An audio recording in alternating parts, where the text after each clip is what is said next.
प्रभु यीशु मसीह के सामर्थ्य नाम में हम मांगते हैं। तारीफ करो जोर से और बैठ जाओ अपने शरीर में और आत्मा में आप मेरे साथ खड़े हैं। आमीन। अपने हाथों को उठा के बोलो, मेरा ध्यान पवित्र कलाम के ऊपर है, वचनों के ऊपर है। दिन रात मैं इस पे ध्यान दूंगा और इसी पे चलूंगा। ये मेरे शुद्ध रहने का आधार, मेरे चंगे रहने का आधार है। मांगो अपने हाथों को उठा के।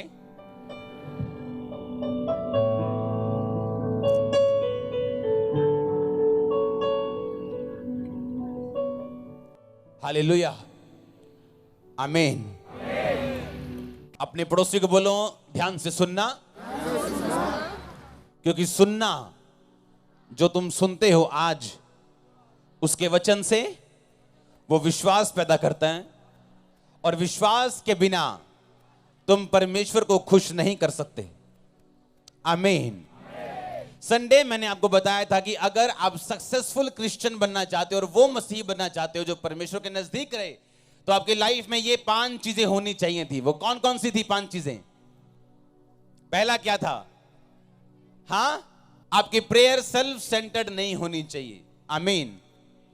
कि जब भी प्रार्थना करने के लिए बैठे तो सिर्फ अपनी प्रेयर कर रहे हैं हम। जब भी प्रेयर शुरू की तो अपनी प्रार्थना कर रहे हैं। जब भी प्रेयर शुरू की चंगाई की प्रार्थना हो रही है या जो मेरी जरूरत है उसके अनुसार प्रेयर हो रही है। इसलिए बाइबल कहती है तुमने जो मांगा वो पाया नहीं, इसलिए कि तुम व्यभिचार में उसको उड़ा दो। अब तुम मांगो तो पाओगे, क्योंकि तुम परमेश्वर की महिमा के लिए मांग रहे हो। आमीन। इसलिए अगर आज आप प्रेयर करने के लिए बैठे अपने घर में तो आपकी पहली प्रेयर होनी चाहिए जो वर्शिप होनी चाहिए। इसलिए प्रभु यीशु मसीह ने अपने चेलों को बोला था, जब तुम प्रार्थना करने के लिए बैठो तो बोलो, हे हमारे बाप तू स्वर्ग में तेरा नाम पाक माना जाए। लोगों ने इसको प्रार्थना समझ लिया कि ये प्रार्थना है। ये प्रार्थना नहीं थी। कोई भी प्रार्थना 2 मिनट की नहीं होती। आपको क्या लगता है कि प्रभु यीशु मसीह चेले को डांट रहे हैं, ए चेले तू 1 घंटा भी मेरे साथ जाग नहीं सका? तो जब चेले बोले प्रभु मुझे प्रार्थना करना सिखा, तो परमेश्वर 2 मिनट की प्रार्थना सिखाएंगे क्या? यीशु मसीह मिनिमम बोल रहे हैं कि तू 1 घंटा भी नहीं जाग सका मेरे साथ, डांट रहे हैं उसको। और जब चेले बोल रहे हैं मुझे प्रेयर करना सिखा, तो क्या 2 मिनट वाली सिखाएंगे? हे हमारे बाप तू आसमान में तेरा नाम पाक माने तेरा राज आए, 2 मिनट की प्रेयर सिखाएंगे? नहीं। ये एक प्रेयर का स्टाइल था कि जब तुम पहले बैठो तो बोलो तेरा नाम पाक माना जाए, उसकी वर्शिप करो पहले 15 मिनट, 20 मिनट, आधा घंटा। परमेश्वर ने कहा जब तू प्रेयर करने के लिए बैठे तो मांग कि तेरा राज आए, हे पिता तेरा नाम पाक माना जाए। जब तू प्रेयर करे तेरी प्रार्थना सेल्फ सेंटर्ड नहीं होनी चाहिए। कि जब भी परमेश्वर की हुजूरी में गए तो रोते और पीटते हुए गए, हे परमेश्वर तू नहीं जानता मैं कितनी दुखी हूं, तू नहीं जानता मैं कितना दुखी हूं, क्यों मेरा वीजा फेल हो गया, क्यों मेरे बेबी के साथ ये कर दिया, वो कर दिया, फलाने ने ये कर दिया। No no no no no no. आप जितने मर्जी दुखी हो, वचन नहीं मुड़ता उसका जो कहता है कि उसके फाटकों से धन्यवाद करते हुए उसके आंगनों में स्तुति करते हुए प्रवेश करो।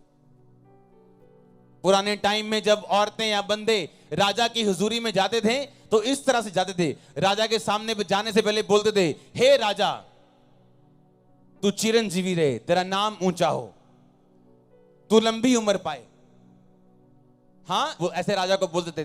तब बोलते थे कि राजा एक काम आया हूं, मेरा ये काम मुझे करना है, आप कर दोगे क्या? तो राजा काम करता था। राजा के सामने निराश मुंह से जाने का मतलब ये होता था कि आपको राजा के ऊपर विश्वास नहीं है और आप राजा की ताकत पे भरोसा नहीं करते हो। और राजा लोग गुस्सा करते थे जब आप उनके प्रेजेंस में गिरे हुए मुंह और उदास मुंह के साथ जाते थे। तो सोचो, जो राजाओं का राजा परमेश्वर है उसके सामने अगर सही रीति के साथ नहीं जाएंगे तो क्या होगा हमारा?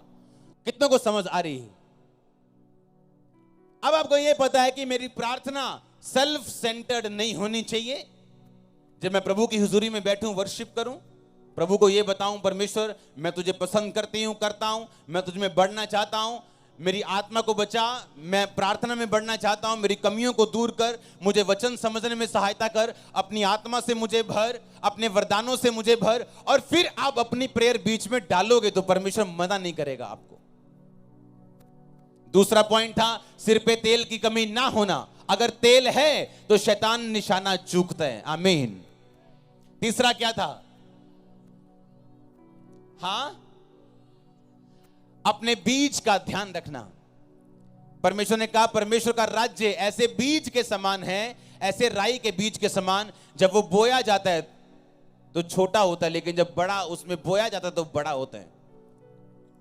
जिस क्रिश्चियन व्यक्ति ने अपने बीज का ध्यान नहीं रखा, अपने बीजों को बोया नहीं, चाहे वो पैसे में हो, चाहे वो प्रार्थना के हो, चाहे वो खुशी के हो, चाहे किसी की मदद करने के हो, वो फलों को और पेड़ों को और फसलों को काट भी नहीं सकता। अगर आज आपको भूख लगी हो बहुत ज्यादा और उस कनक का आप आटा बना के खा जाएं तो फसल नहीं आप ले सकते, क्योंकि वो कनक आपको बीजने के लिए दी गई थी।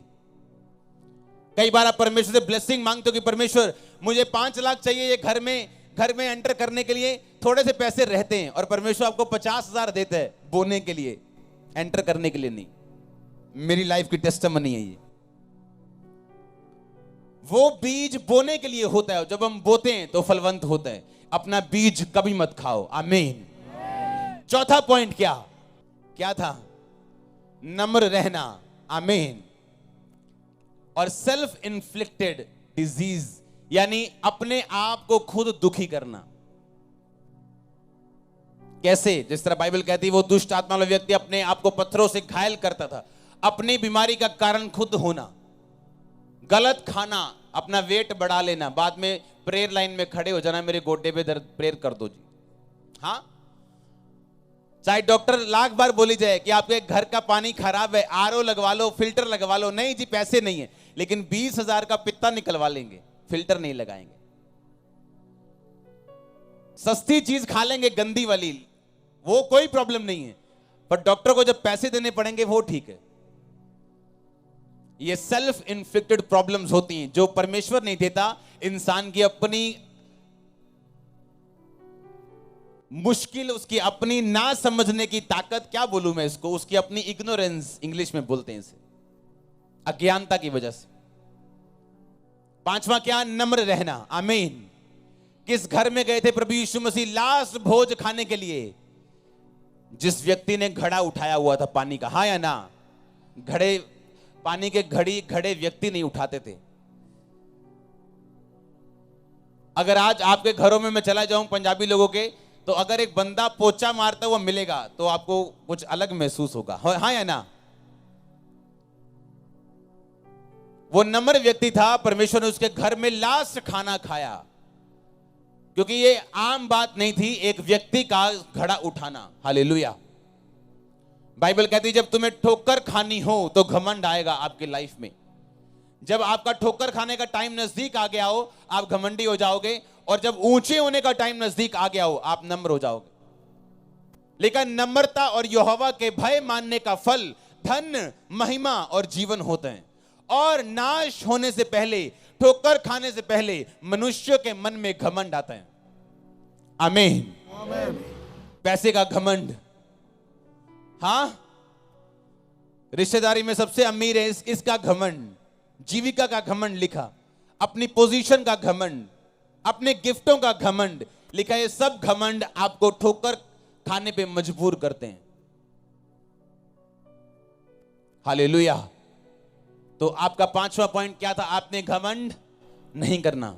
जितना आप नम्र होते जाओगे, बाइबल तो इतना तक कहती है अगर तेरा मालिक, तेरा बॉस नॉन बिलीवर हो, अविश्वासी हो, तो उसके भी अधीन रहे और उसकी ऐसी आज्ञा मान जैसे प्रभु की आज्ञा मानते हैं।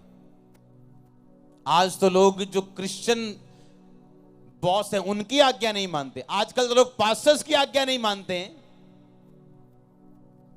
जिनके मुंह से निकला एक वर्ड आपकी लाइफ को बना और बिगाड़ सकता है। तो जहां इस आज्ञाकारिता में कमी आती, वहां ब्लेसिंग्स में कमी आती। आपकी लाइफ में 2 योजनाएं होती हैं परमेश्वर की। एक होती परफेक्ट सिद्ध इच्छा, जिसमें आशीषें ही आशीषें होती हैं। एक होती है सिद्ध नहीं, आपकी ढीठ पुने की वजह से इच्छा होती है, जिसमें आशीषें भी होती हैं और श्राप भी होते हैं। आपको सिद्ध इच्छा में चलना है। आमीन। नहीं जी मुझे नॉन बिलीवर से शादी करनी है, यह सिद्ध इच्छा नहीं है प्रभु की। हाँ, तो पांचवा पॉइंट, अपने पड़ोसी को बोलो नंबर 1। आमीन। 6वां पॉइंट जो आपकी लाइफ में होना चाहिए, मैं आपको 10 पॉइंट दूंगा, अगर आपने फॉलो किए तो कांग्रेचुलेशंस है। एक वचन मैं पढ़ूंगा बाद में, आपने उसे ध्यान से सुनना। यशाया 55 उसकी 11 आयत में लिखा, परमेश्वर ने कहा जो वचन मैं अपने मुंह से निकालूंगा वो व्यर्थ मेरे पास वापस नहीं आएगा। बोलो ऊंची आवाज में, जो वचन मैं अपने मुंह से दूंगा वो व्यर्थ मेरे पास वापस नहीं आएगा। ये किसने कहा? परमेश्वर ने। किसको? आपको। अब ध्यान से सुनना। आपकी तरक्की के बीच में, आपके चमत्कार के बीच में और आपके बीच में एक ही चीज का फासला है। वो फासला, उसका नाम है रेमा वर्ड। रेमा वर्ड उस वचन को बोलते हैं जो वचन परमेश्वर आपको डायरेक्ट देता है। अंधे होके मत चलो। बोलो अपने पड़ोसी को। एक बार 3 लड़कियां जा रही थी मीटिंग में, क्रूसेड हो रहा था, मीटिंग में जा रही थी, रास्ते में बाढ़ आ गई, बारिश आ गई, बाढ़ आ गई, नदी उफान पे चली गई। उन्होंने कहा परमेश्वर क्या हमारा परमेश्वर नहीं है क्या? क्या पतरस ज्यादा स्पेशल था? छलांग मारी तीनों ने कि पतरस की तरह हम भी पानी पे चलेंगे, तैर के डूब के पहुंच जाएंगे। तीनों डूब गई, तीनों मर गई। वो देश अविश्वासी देश था। अगले दिन अखबारों में आ गया, कहां गया ईसाइयों का परमेश्वर, कहां गया पतरस का परमेश्वर, कहां गया वो परमेश्वर जो पतरस को पानी से बचा लाया था। अब वो परमेश्वर कहां चला गया? आप जानते जब पतरस को प्रभु ने पानी पे चलाया था तो परमेश्वर को पतरस ने क्या कहा था? पतरस ने कहा था प्रभु अगर तू ही है सामने मेरे तो मुझे तू मुंह से आज्ञा दे कि मैं पानी पे चल के तेरे पास आऊं। पतरस ने यह नहीं कहा परमेश्वर मैं आ रहा तेरे को पानी नहीं चल के मैनू संभाल ले। पर पतरस ने कहा अगर प्रभु तू मेरे सामने खड़ा है ना तो मुझे आज्ञा दे, मैं पानी पे चल के तेरे पास आना चाहता हूं। परमेश्वर ने कहा आ जा, तो पतरस पानी पे चला। इसे बोलते हैं रेमा वर्ड, जो खास प्रभु आपकी लाइफ में आपको देता है। वो मिलता कैसे? सुनो ध्यान से। अब मैं आपको बताता हूं। एक सफल और असफल व्यक्ति के बीच में रेमा वर्ड का फर्क है। एक असफल और सफल बिजनेसमैन के बीच में रेमा वर्ड का फर्क है। एक सफल सेवकाई और फेल सेवकाई के बीच में रेमा वर्ड का फर्क है। एक बीमार क्रिश्चियन और एक चंगाई पाने वाले क्रिश्चियन के बीच में रेमा वचन का फर्क है। वो रेमा वचन सबके लिए नहीं है। वो रेमा वचन बाइबल में नहीं लिखा। वो रेमा वचन आपको कैसे मिलता है वो मैं आज आपको बताऊंगा। हालेलुया। बाइबल कहते हैं रेमा वचन पाने के लिए जो छठा पॉइंट आपकी लाइफ में होना चाहिए वो परमेश्वर की हुजूरी है। आमीन। अगर परमेश्वर की हुजूरी आपकी लाइफ में नहीं है तो आप परमेश्वर के रेमा वचन को अपनी लाइफ में कभी नहीं पा सकते, चाहे आप किसी भी चर्च के मेंबर क्यों ना हो। क्योंकि रेमा वचन या तो परमेश्वर का दास आपको देता है या परमेश्वर तब आपको देता है जब प्रभु की हुजूरी आपकी लाइफ में हो और आप वचन पे मनन करने वाले व्यक्ति हो। रेमा वचन पाने के लिए जो पहला काम आपने करना है वो ये है, आपके घरों के दरवाजों के ऊपर, आपके चौखटों के ऊपर, आपके कमरों के ऊपर, ऑफिस में, गाड़ियों के ऊपर प्रभु का वचन लगा होना चाहिए। यह पहला पॉइंट है। आप जब अपने घर में एंटर करो तो वहां पे फोटो नहीं लगी होनी चाहिए प्रभु की, वहां प्रभु का वचन लगा होना चाहिए। फोटो लगी हो साथ में वचन हो कोई प्रॉब्लम नहीं, उस फोटो को हम माथा नहीं टेकते हैं। ये यहां के बच्चे को भी पता है। आमीन। तो पहला काम जो रेमा वचन पाने के लिए आपने करना है ये कि आपके घरों में, आपकी बाइबल पे, आपके जहां कहीं वचन लिख सकते हो लिख लो। क्यों? मैं आपको बताता हूं क्यों। जब मैं दुखी था और निराश था और बीमार था, मसीह में आने के बाद भी, सेवा करने के बाद भी, पवित्रताई में रहने के बाद भी, पैसा बोने के बाद भी, तो परमेश्वर की आत्मा ने मुझे बोला था बाइबल पढ़, और मैं बाइबल पढ़नी मैंने शुरू की।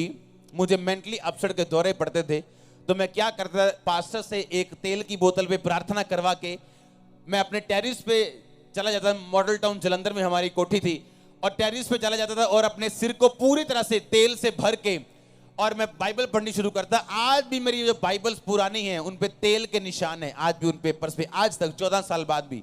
मैंने आपको दिखाई भी थी एक संडे तेल के निशान वाली बाइबल। हाँ, 4 दिन में 3 दिन में मैं नया नियम खत्म करता था। बाइबल पढ़ता गया पढ़ता गया पढ़ता गया, और एक दिन बाइबल पढ़ते पढ़ते मेरे सामने आया, हे प्रियो, मसीह में तुम्हारा परिश्रम व्यर्थ नहीं, प्रभु के परिश्रम में बढ़ते जाओ। यह वचन मेरे लिए क्या बन गया? रेमा वचन। मुझे ऐसा लगा कि प्रभु ने मेरी प्रॉब्लम के बारे में मुझसे बात की है कि मैं क्यों चंगा नहीं हो रहा। मेरी मेहनत थोड़ी है, क्योंकि मेरी प्रार्थना सिर्फ 45 मिनट की थी। 15 मिनट में गोल टेबल पे हाथ रख के ऐसे करके प्रार्थना करता था, और 15 मिनट में 3 बार घड़ी देखता था मैं, कितने मिनट हो गए? अच्छा 5 मिनट हो यहाँ, ले 15 मिनट। और 15 मिनट प्रे करके मेरे को ऐसा लगता था कि मैं दुनिया का सबसे बड़ा धर्मी बन गया हूं। हाँ, और परमेश्वर कहता था नहीं, अगर तू हील होना चाहता है तो अपनी परिश्रम को बढ़ा। प्रभु में किया गया परिश्रम व्यर्थ नहीं जाता। मुझे ऐसे लगा कि मेरे दिल पे किसी ने ये वचन मार दिया हो कि अगर मैं मेहनत करूंगा तो इसका मतलब मेरा परिश्रम व्यर्थ नहीं जाएगा और प्रभु मुझे उत्तर देगा। ये मेरा रेमा वचन था। आपका नहीं है, ये आपका नहीं है। आपको अपना खुदा दे सकता है, अभी दे सकता है, मेरे मुंह से दे सकता है, आपको बाइबल पढ़ते वक्त मिल सकता है। आपको तभी वो मिलेगा अगर मेरे मुंह से भी मिले, या बाइबल से मिले, आत्मा से मिले, अगर आप प्रभु के साथ पूरे हो तो। नहीं तो जब रेमा वचन आपके दिल में घुसना चाहेगा, वो आपको कभी भी मिल नहीं पाएगा। जोर के तारीफ करो, जोर से आमीन। आप समझ रहे कि नहीं? ये मेरा रेमा वर्ड था, आपका नहीं है। अपना रिलेशन बनाओ परमेश्वर से अगर चाहिए तो।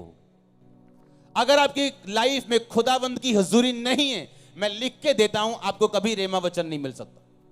आपको वचन मिल सकते हैं, अच्छा पाप नहीं करना, व्यभिचार नहीं करना, अच्छा ये नहीं करना, वो नहीं करना, पर रेमा वचन जो आपको चमकाने के लिए खुदा ने दिया हुआ है लेकिन आप तक पहुंचा नहीं, आपको सूर्य की तरह चमकाने के लिए परमेश्वर ने रिलीज किया है पर आपको मिला नहीं। वो कब मिलता है? जब प्रभु की प्रेजेंस आपकी लाइफ में होती। परमेश्वर की हुजूरी उस वचन को जिंदा करती है, उसमें सांस फूंकती है जो आपके लिए खास रचा गया, जो बाइबल में लिखा हुआ है पर आप तक अब तक पहुंचा नहीं। यह फर्क है एक क्रिश्चियन में और एक सफल क्रिश्चियन में।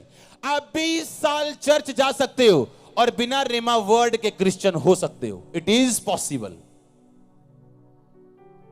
इसलिए लोग बोलते हैं मैं 40 साल से चर्च में हूं, मैं 10 साल से चर्च में हूं, लेकिन क्यों फर्क नहीं पड़ रहा? भाई रेमा चाहिए तेरे को, वो वचन चाहिए जो रेमा हो। जो बाइबल आप पढ़ते हो वो लोगोस वचन है। लोगोस वो हर बंदा पढ़ सकता है, उससे आपको ज्ञान मिल सकते हैं, आप पापों से छूट सकते हैं। पर एक खास वचन जो आपके लिए, आपकी परिस्थिति के लिए, खास आपके लिए परमेश्वर दे, वो लेने के लिए आपको लगातार लोगोस वचन पढ़ना पड़ेगा, क्योंकि लोगोस वचन से ही रेमा निकलता है। अगर आप लोगोस में नहीं हो, अगर आप बाइबल रीडिंग में नहीं हो, नॉर्मल बाइबल रीडिंग में नहीं हो, आपको रेमा वचन कभी नहीं मिल सकता। हालेलुया। शैतान कभी भी रेमा वचन से नहीं जाता, वो लोगोस से जाता है, वो लिखे वचन से जाता है। पर आपकी लाइफ में जो काम होता है वो रेमा वर्ड से होता है। लेकिन मैं अभी शैतान के बारे में अभी इतना नहीं जाऊंगा, उसमें गहराई में नहीं जाऊंगा। जिस बात के लिए मैं बोल रहा हूं मैं उसी में रहूंगा। आमीन। तो आपको क्या करना है? आपको प्रभु की हुजूरी में रहना है। अगर कोई पाप है प्रभु की हुजूरी में जो आपको दूर करता है उसकी हुजूरी से, उसे छोड़ दो। कोई गुनाह है, ढिठाई है, छोड़ दो। कोई ऐसी चीज है जो प्रभु को नाराज कर रही, उसे छोड़ दो, मत करो उसे। क्योंकि अगर प्रभु की हुजूरी नहीं होगी तो मेहनत व्यर्थ जाएगी, आपके पास्टर की भी, आपकी भी। और दूसरा क्या? आपके घरों के बाहर, आपके कमरों में, आपकी बाइबल्स पे, जहां लिख सकते हो खुदा का वचन लिखो, अपनी शर्ट पे लिख के रखो। इतना दिमाग में घुसा लो वचन कि एक दिन वो वचन जाग जाए आपके लिए। आमीन।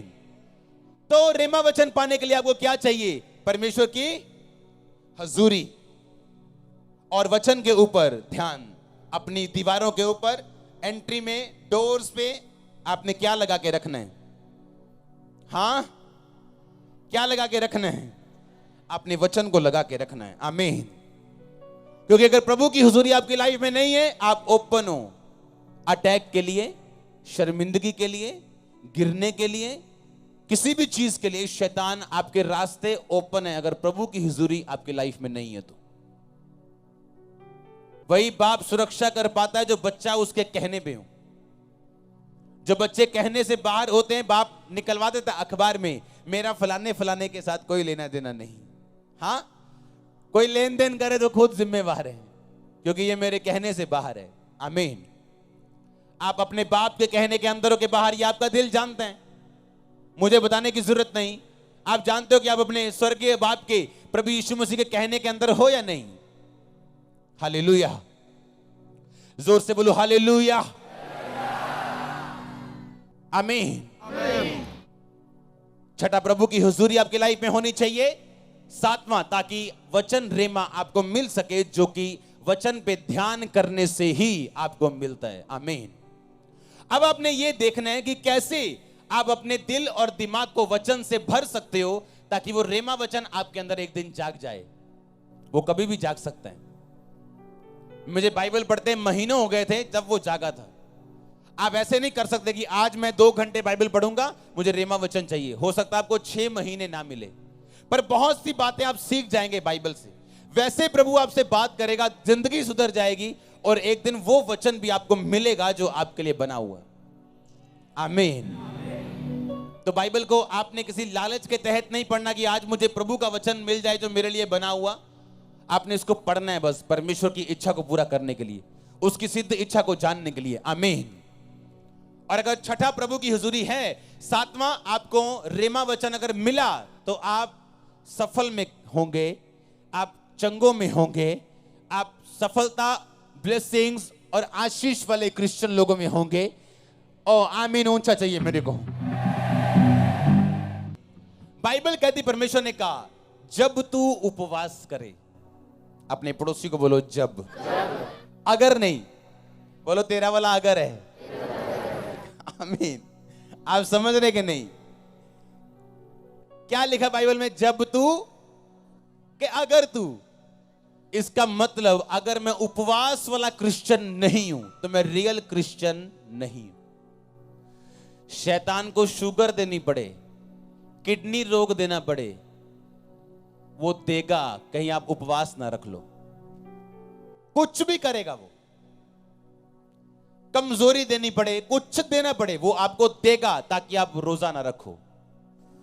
और जिस दिन आपने कहा कोई प्रॉब्लम नहीं, अगर मुझे ये दिक्कत है, मैं दिन रात का उपवास नहीं रख सकती, क्या 5 बजे तक नहीं रख सकती?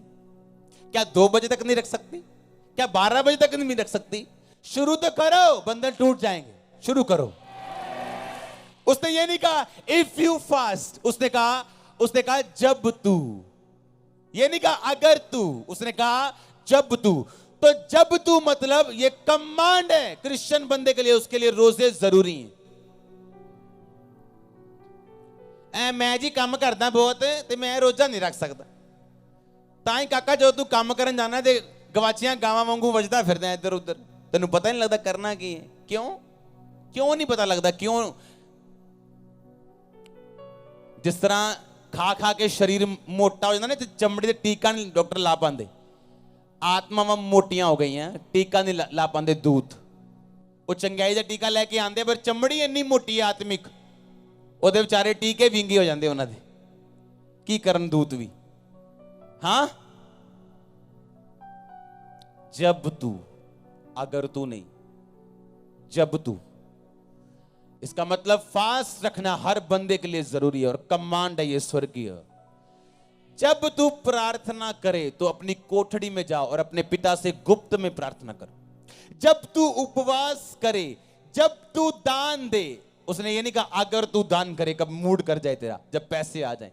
अगर तू फास्ट करे, कहता जब तू फास्ट करे, जब तू प्रेयर करे। इसका मतलब फास्टिंग, प्रेयर ये आपकी लाइफ में मस्ट है, आपकी लाइफ में जरूरी है। कोई इसको एक्सक्यूज मी कह के बच नहीं सकता। आमीन। अगर तू उपवास करे नहीं, जब तू उपवास करे तो अपने चेहरे पे उदासी मत ला, खुश रहे, खुश रहे, आनंदित रहे। आनंद का आत्मा पे आए। ओ आमीनूचा, आनंद आपका लेखो नमा साथे, आनंद का आत्मा आपका, आनंद का आत्मा आपका, मैंने कहा आनंद का आत्मा आपका। Spirit of Joy yours, Joy का आत्मा आपका यीशु मसीह के नाम में। आमीन, हालेलुया। ऐसे भी लोग होते हैं जब रोजा रखते हैं तो उनकी मासियों को तक को पता होता है रोजा रखे। पूरे मोहल्ले को मालूम, पूरी टीम को मालूम होता है कि फलाने बंदे ने आज रोजा रखा हुआ। परमेश्वर ने कहा अगर लोगों को मालूम हो गया तो ने फास्टिंग की है, तुम्हारा प्रतिफल खत्म हो गया। जब मैं फास्टिंग करता हूं, मैं इतना भी ध्यान रखता हूं कि मेरे दाहिने हाथ को भी मालूम ना हो मैंने फास्टिंग की, मेरे घर के वर्कर्स को मालूम ना हो मैंने फास्टिंग की, किसी को पता ना हो मैंने फास्टिंग की। बाइबल का एक एक वचन आग का ताया हुआ वचन है। वो यीशु मसीह के मुंह से निकला एक वचन आपकी लाइफ चेंज कर सकता है पूरी तरह से। आप जानते हैं बाइबल, डॉक्टर लोग भी जब इसे पढ़ते हैं हैरान होते हैं। डॉक्टर लोग पढ़े लिखे, उन डॉक्टर्स की मैं बात कर रहा हूं जो लोग कैंसर की मेडिसिन को खोजते हैं, कैंसर की मेडिसिन बना रहे हैं। ऐसे हाई डॉक्टर्स जिनकी तनख्वाह करोड़ों में, जो आपके सामने नहीं आते, वो किसी बंदे को देखने नहीं आते, उन डॉक्टर्स की मैं बात कर रहा हूं। आप यीशु मसीह के वचनों को पढ़ो। यीशु मसीह ने कहा जब तेरा पुत्र तुझसे रोटी मांगे तो क्या तू उसे बिच्छू देगा? हाँ? अंडा मांगे क्या सांप देगा? हाँ? मछली मांगे क्या सांप देगा? रोटी मांगे क्या पत्थर देगा? बोलो। आज भी अगर आप मेडिकल साइंस चेक कर लो तो इस दुनिया के सबसे अच्छे खाने में से मछली एक है। जाओ किसी डॉक्टर से बात कर लो।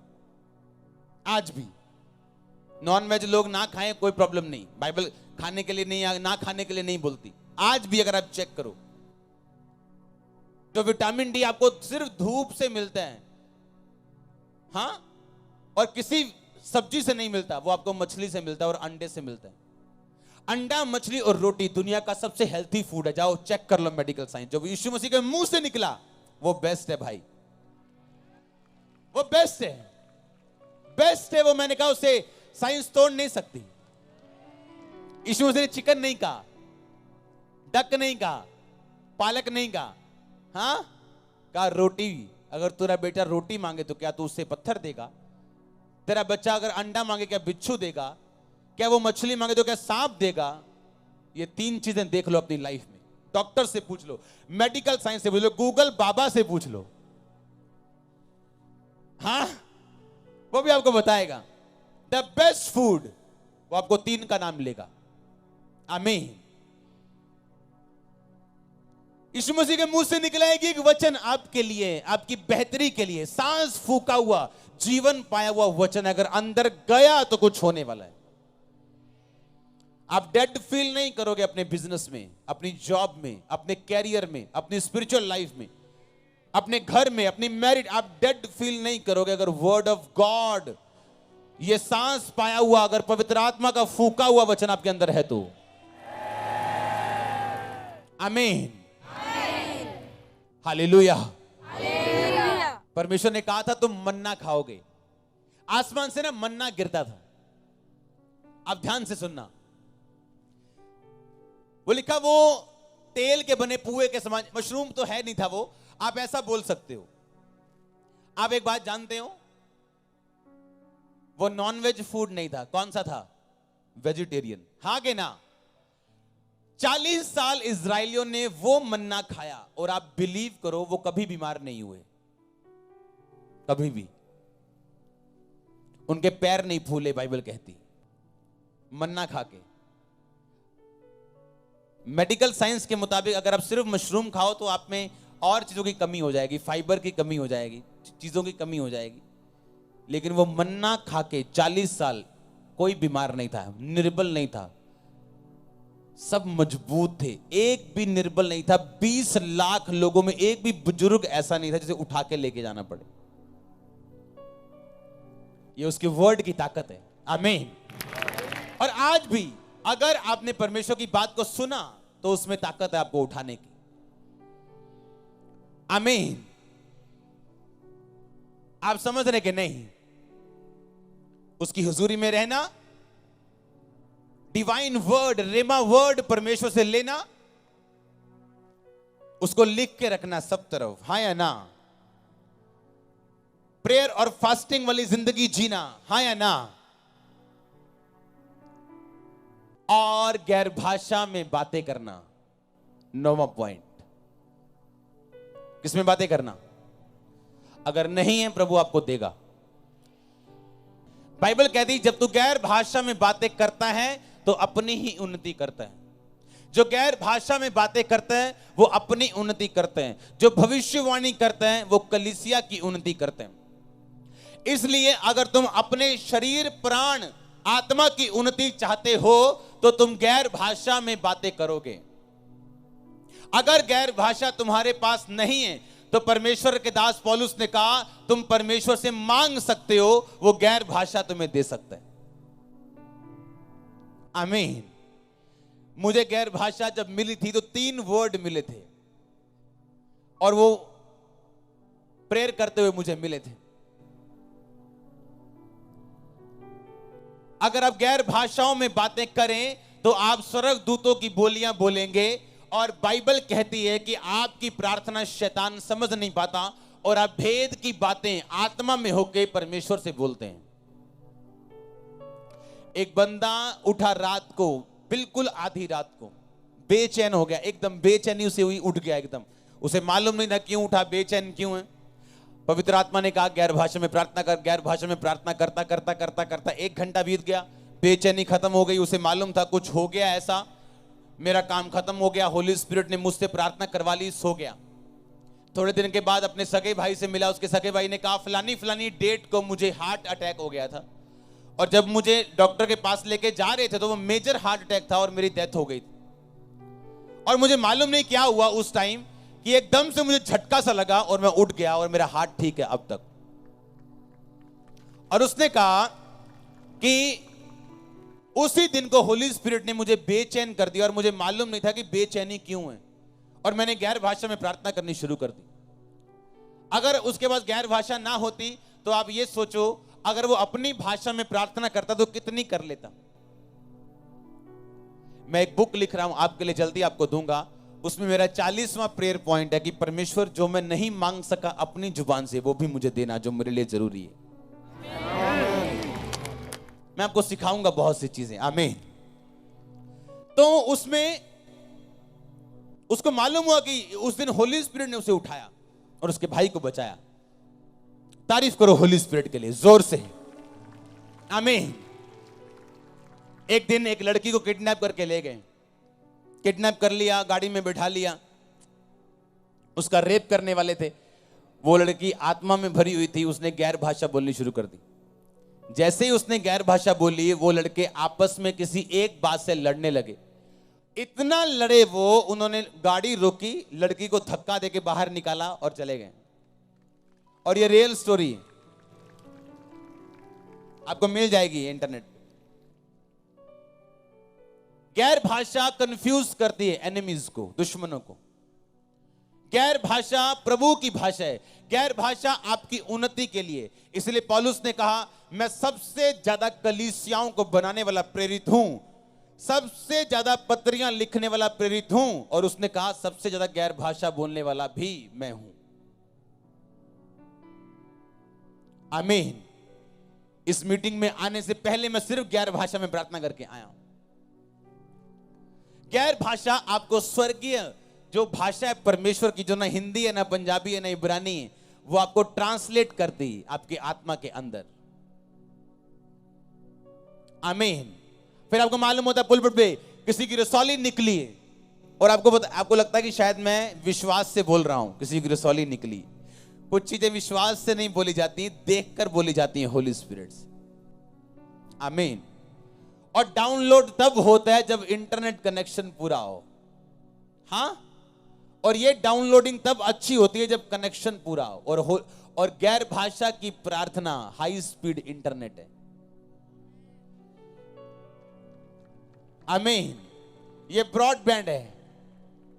हाँ, आपकी भाषा में सुपर इंटरनेट है। ये 2G वाला नहीं है, 5G वाला है, 4G से भी आगे है, 6G 7G है, 1000G वाला इंटरनेट है ये। आमीन।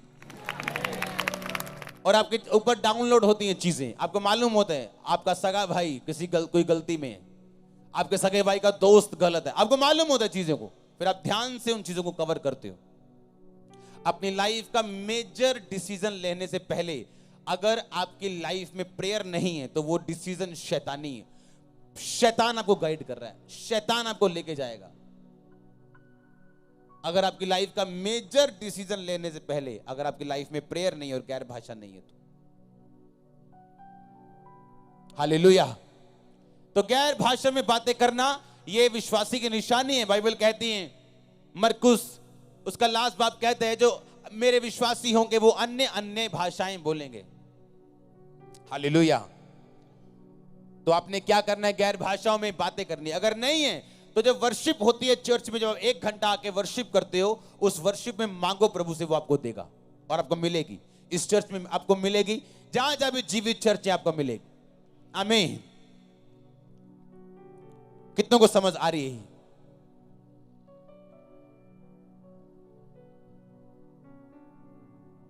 बोलो अपने पड़ोसी को,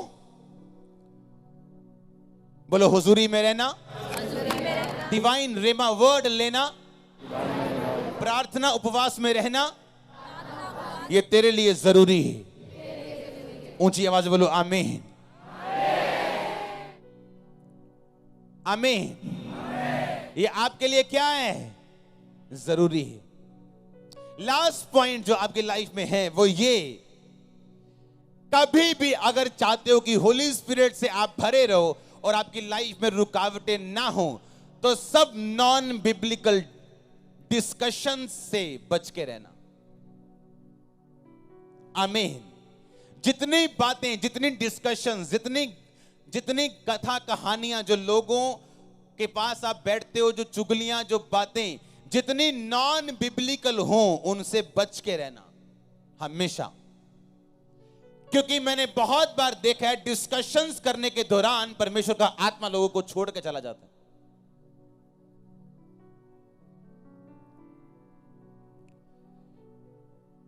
एक पास्टर था, वो अपने स्पिरिचुअल फादर के पास गया। उसने कहा, अपोस्टल मैं ऐसे ऐसे प्रेयर कर रहा हूं लेकिन मेरी प्रेयर का उत्तर नहीं आ रहा। ओके ठीक है, तू रोजे रखना।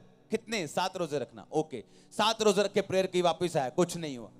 अच्छा कुछ नहीं हुआ, अच्छा तू ऐसा कर, तू भी 3 रोजे रख, मैं भी रखता हूं।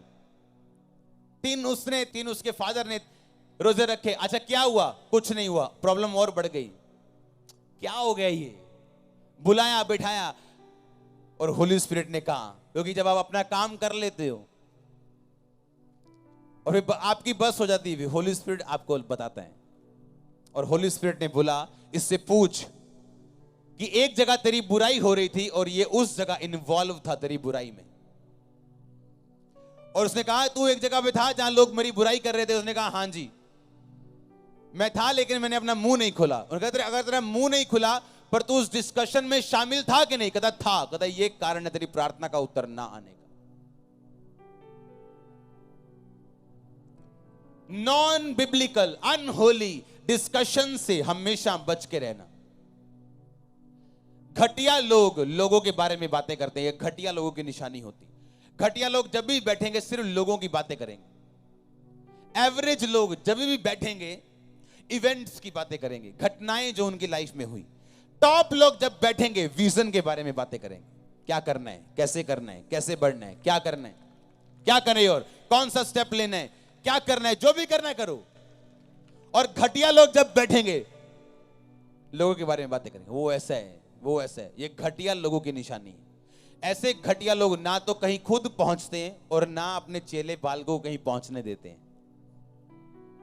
नोट कर लेना, मैं भी यही हूं, आप भी यही।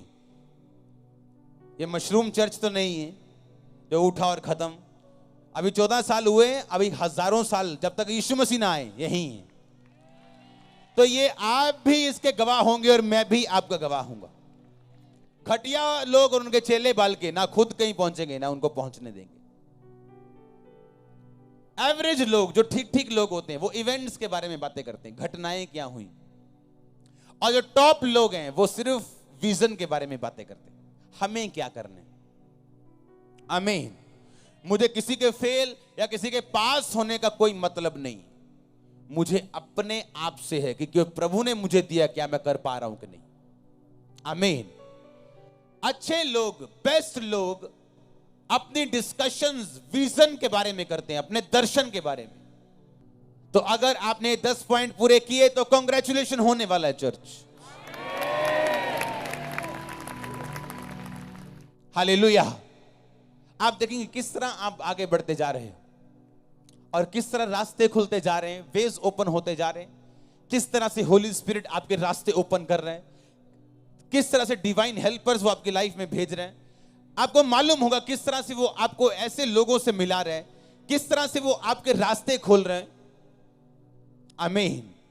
आपका अगुआ कभी रॉन्ग नहीं हो सकता, हमेशा ध्यान रखना। आपके अगुए और आपके परमेश्वर के बीच में जो हमेशा सही होगा वो परमेश्वर होगा। आपके और आपके अगुए के बीच में जो हमेशा सही होगा वो आपका अगुआ होगा। इसको हमेशा ध्यान रखना। आमीन। आपका अगुआ और परमेश्वर जब वो दोनों हो तो उनमें से हमेशा प्रभु सही होगा। आप और आपका अगुआ अगर दोनों हो तो आप कभी सही नहीं हो सकते, चाहे आपकी लाख दलीलें अच्छी हो,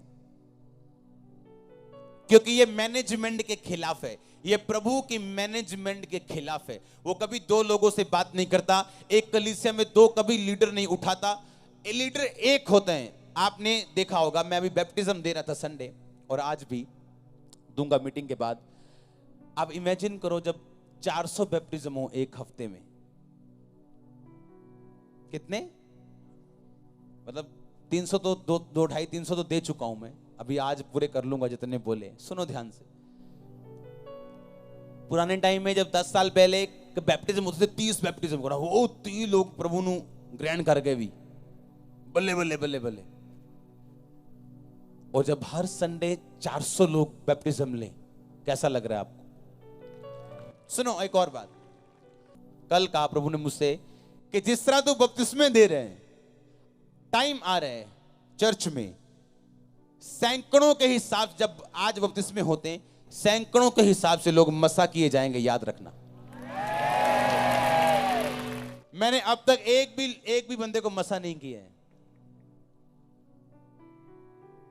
कोई नाम क्या के जो मर्जी लगाई जाए अपने, मेरी ओर से एक भी बंदा मैंने अभी तक मसा नहीं किया अपनी मिनिस्ट्री में।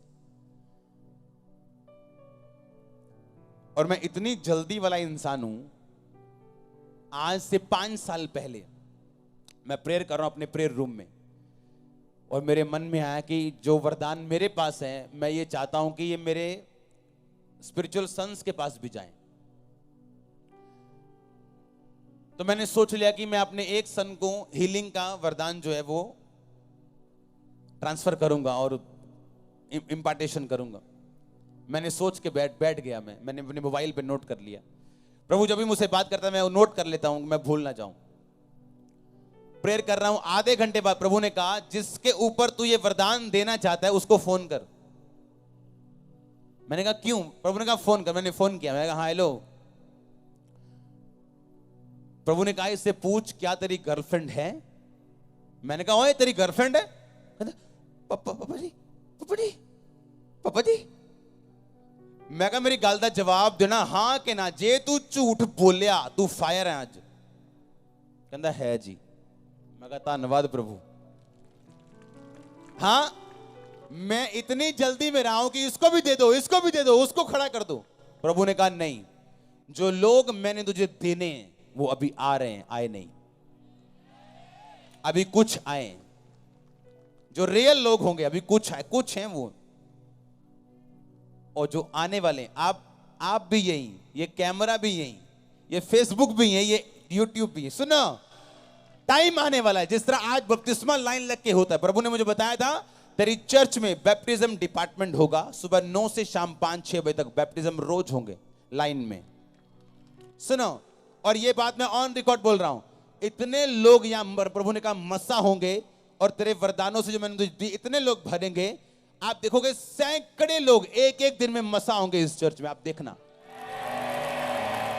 गॉड्स टाइम इज द, आप जानते हैं ये जल्दी वाला काम नहीं है। पौलुस ने कहा किसी पे जल्दी हाथ मत रखना। आप लोगों के धैर्य को चेक करो, 5 साल 10 साल नहीं, चेक करो उनको।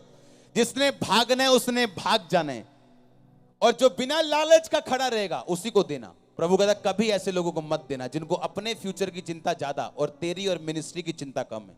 कभी मत मसा करना। अब इमेजिन करो अगर मैं गिफ्ट इंपार्ट करता एक ऐसे बंदे के ऊपर जिसकी गर्लफ्रेंड थी चर्च में ही। अब इमेजिन करो, और जब भी लोगों को मैं यहां से निकालता हूं और फायर करता हूं, मैं कभी बता के नहीं करता हूं कि उसने गलती की, कर दिया बस, दैट्स इट। मैं लोगों एक बात बोलता हूं, मेरे को एक प्रभु के दास ने एक बात बोली थी कि अगर तू सख्त ना हुआ ये तेरी चर्च को कुछ और बना देंगे। मैं वो शब्द नहीं बोलना चाहता हूं यहां। अगर तूने सख्ती ना की तो तेरी चर्च को कुछ और बना देंगे ये लोग। इसलिए डंडा मजबूत है यहां, तेल वाला डंडा जो पड़ता ना आतंकवादियों के। हां, तो प्रभु ने मुझे कहा कभी जल्दी मत कर। जो लोग तेरे हैं उनको तू मसा ना भी कर, वो तेरे हैं। और आप देखना जब असली कोई मसाज जिस पे मैं करूंगा उसका रंग रूप चाल ढाल देखना, आपको नजर आ जाएगा मसा करना किसे कहते हैं। आमीन। तो मैं तो मजा ले रहा हूं और मैं तो देख रहा हूं। आमीन। मैं तो एंजॉय कर रहा हूं अपनी लाइफ। जो लोग जल्दी में, हां अब तक कुछ नहीं हुआ, अब तक कुछ नहीं हुआ, अब तक, उनको कभी कुछ मत दो, नेवर। और जो लोग बैठे हैं कि हम मिले ना मिले कोई टेंशन नहीं, वो आपके असली हकदार हैं। आप इमेजिन करो आप प्रभु के पास बैठे हो और आप सोच रहे हो पता नहीं प्रभु ने देना है कि नहीं देना, पता नहीं यार प्रभु दा की बनूंगा मेरा, अब पता नहीं प्रभु ने मैनू चंगा करना है। प्रभु सोचता है यार तेरे को मेरे पे फेथ नहीं है मेरे को, तो मैं तो तेरी लाइफ में कुछ नहीं कर सकता। आमीन।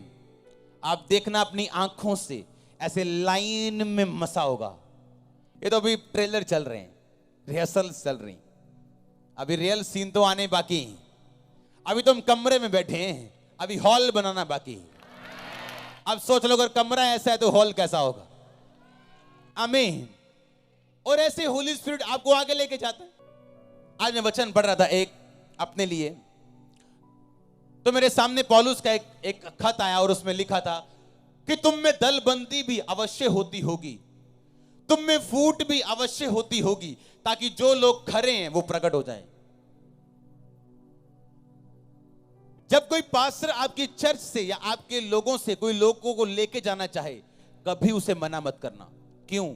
आपकी भेड़ वो कभी लेके नहीं जा पाएगा, आपकी बकरियां लेके जाएगा जो आपके लिए फ्यूचर ट्रबल हैं।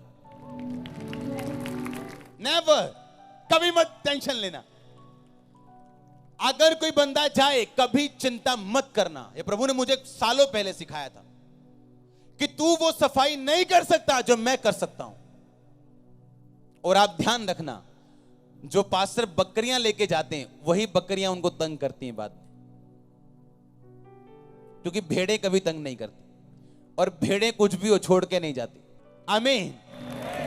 तो इसलिए प्रभु ने कहा शांति रखो, एंजॉय करो, हां हौसला रखो, सब कुछ अंडर कंट्रोल है। आमीन।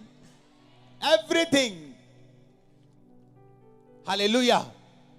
आपके दुश्मन आपकी हेल्प कर रहे होते हैं ऐसे लोगों से बचने के लिए जो आपके लिए फ्रूटफुल नहीं, फ्यूचर में उनका कोई स्थान नहीं आपके लाइफ में। आमीन। और वो काम आप नहीं कर सकते, वो काम आपके दुश्मन कर सकते हैं। इसलिए प्रभु ने कहा अपने दुश्मनों को ब्लेस करो, प्रेयर करो, डोंट वरी। कितने मेरी बातों को समझ रहे हैं? क्योंकि आप ऐसे लोगों को अपने करीब नहीं रख सकते हो जो आपकी ओबीडियंस में ना हो। हां, मेरे ख्याल से अगर आपने फ्रेंडशिप कर ली, हेलो बोल दिया, तो आप व्यभिचारी हो मसीह में आके। अगर आप मिनिस्ट्री में हो तो जरूर नहीं आप टच करोगे या आप गलत काम करोगे तो आपने गलत हो।